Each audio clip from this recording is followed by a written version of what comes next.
जीवन बगिया ऐसी उलझी, फूल होगे कम कांटे ज्यादा, सिमटा जीवन डूबी सांसें, आना है तो अब भी आया।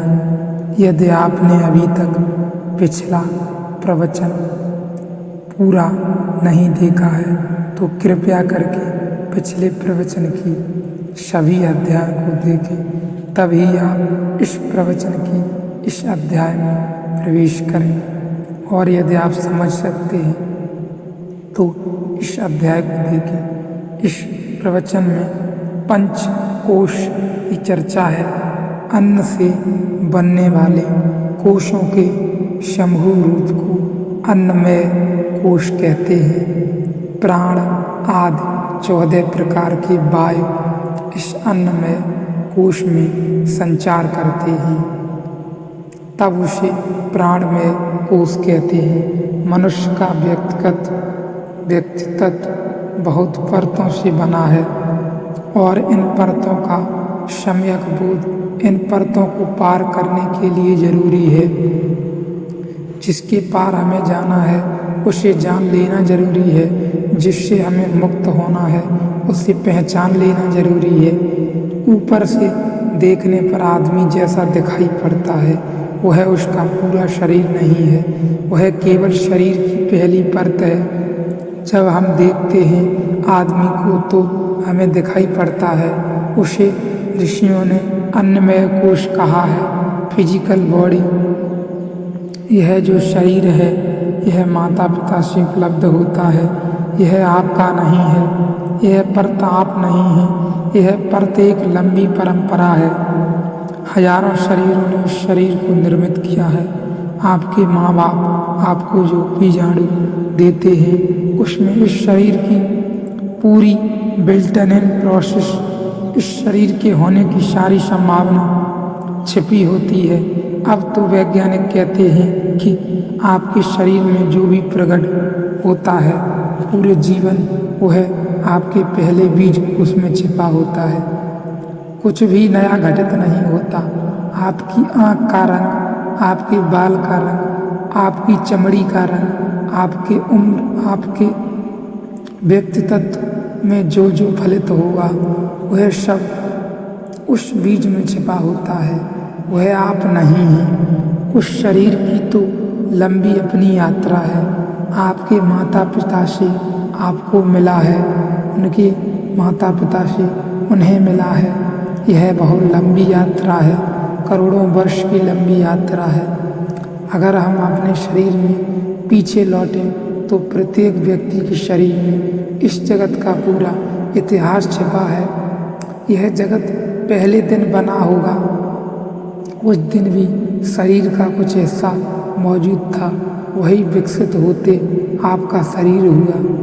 एक छोटे से बीज कोश में इस अस्तित्व की सारी कथा छिपी है, वह आपका नहीं है, उसकी लंबी परंपरा है। वह बीज कोश न मालूम कितने मनुष्यों से, न मालूम कितने खनिजों से यात्रा करता हुआ आप तक आया है। वह आपकी पहली परत है। उस परत को ऋषि अन्नकोश कहते हैं।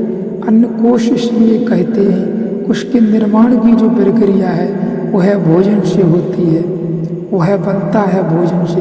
प्रत्येक व्यक्ति का शरीर 7 साल में बदल जाता है, सभी कुछ बदल जाता है, हड्डी मांस मज्जा सब कुछ बदल जाती है।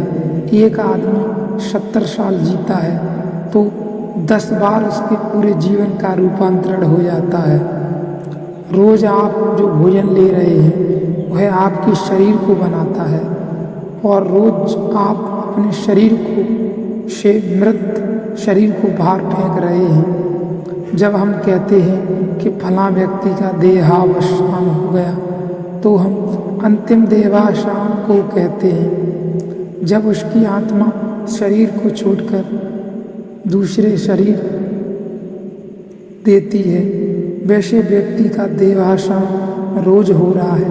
व्यक्ति शरीर रोज मर रहा है।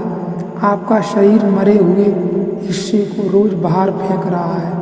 नाखून आप काटते हैं दर्द ही नहीं होता, क्योंकि नाखून आपके शरीर का मरा हुआ हिस्सा है। बाल आप काटते हैं पीड़ा नहीं होती, क्योंकि बाल आपके शरीर के मरे हुए कोश हैं। अगर बाल आपके शरीर के जीवित हिस्से हैं तो काटने में पीड़ा होगी। आपका शरीर रोज अपने से बाहर फेंक रहा है।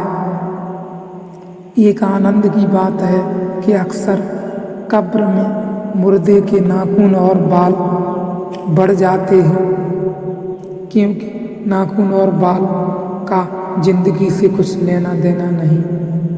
अगर बाल आपके शरीर मुर्दे के भी बढ़ सकते हैं, वे मरे हुए हिस्से हैं, वे अपनी प्रक्रिया जारी रख सकते हैं। भोजन आपके शरीर को रोज नया शरीर दे रहा है और आपके शरीर से मुर्दा शरीर रोज बाहर फेंका जा रहा है। यह सतत प्रक्रिया है, इसलिए शरीर को अन्नमय कोश कहा है, क्योंकि यह अन्न से ही निर्मित होता है। और इसलिए बहुत कुछ निर्भर करेगा कि आप कैसा भोजन ले रहे हैं, इस पर बहुत कुछ निर्भर करेगा। आपका आहार सिर्फ जीवन चलाऊ नहीं है, वह अपने व्यक्तित्व की पहली परत निर्मित करता है और उस परत के ऊपर बहुत कुछ निर्मित करेगा कि आप भीतर यात्रा कर सकते हैं या नहीं, आप अपने भीतर यात्रा कर सकते हैं या नहीं। यह भी भोजन के अनुसार बहुत कुछ निर्भर करेगा, क्योंकि सभी भोजन एक जैसे नहीं होते। कुछ भोजन हैं जो आपके भीतर प्रवेश करने ही नहीं देंगे आपको, जो आपको बाहर की ओर ही दौड़ाते रहेंगे। कुछ भोजन हैं जो आपको भीतर चैतन्य को जन्मने ही न देंगे, क्योंकि वे आपको बेहोश ही करते रहेंगे। कुछ भोजन हैं जो आपकी कभी शांत न होने देंगे, आपको कभी शांत न होने देंगे। कुछ न कुछ क्रिया घटाते रहेंगे, क्योंकि उस भोजन की प्रक्रिया से ही आपके शरीर में एक बेचैनी पैदा होती है।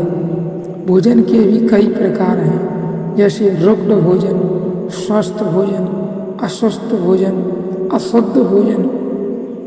ये भोजन के प्रकार हैं, क्योंकि यदि हम भोजन के प्रकारों को जान लेंगे और हम यह भी जान लेंगे कि कौन सा भोजन हमें हमारे भीतर जाने में, प्रवेश करने में, जानने में बाधा प्रकट कर रहा है, तो हम इसको जानने के बाद पार कर सकेंगे। और इसलिए अगला अध्याय देखें